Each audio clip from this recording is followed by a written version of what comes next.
Dans Fury, l'actrice se prête à un tout nouveau registre, dans cette série en forme de thriller explosif disponible depuis ce vendredi 1er mars sur la plateforme.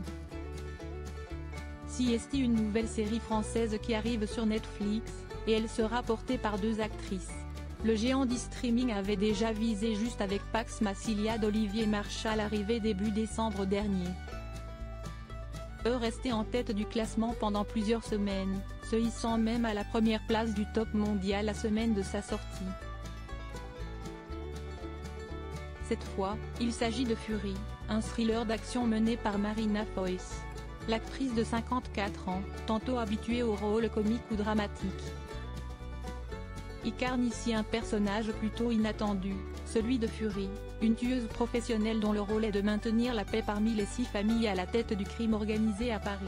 Un rôle inédit pour l'ancienne comédienne de la troupe des Robins des Bois. Des explosions et des bagarres. En quête de vengeance après la mort de son père, une jeune femme se retrouve prise dans la toile de la Fury, gardienne de l'ordre au sein du crime organisé parisien, peut-on lire dans le court synopsis. La jeune femme en question, Lina, est incarnée par Lina El Arabi, qui jouait le personnage d'Aïda dans une autre série française de Netflix, Family Business. Dans une bande-annonce explosive dévoilée début février, on découvre les deux personnages qui font équipe et se bastonnent avec les hommes de main de la mafia parisienne au milieu d'une guerre inédite entre les clans. On peut également apercevoir Mathieu Kassovitz dans un rôle tout aussi bagarreur, alors qu'il semble s'opposer à Fury et sa nouvelle protégée. PureMedia.com vous propose de découvrir la bande-annonce de la série dans la vidéo ci-dessus.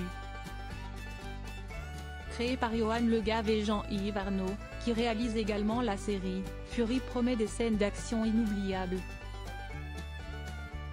Du combat corps à corps ultra rapide qui n'est pas sans rappeler Keanu Reeves dans la John Wick ou Charlize Theron dans Atomic Blonde. Les 8 épisodes seront disponibles ce vendredi 1er mars sur Netflix.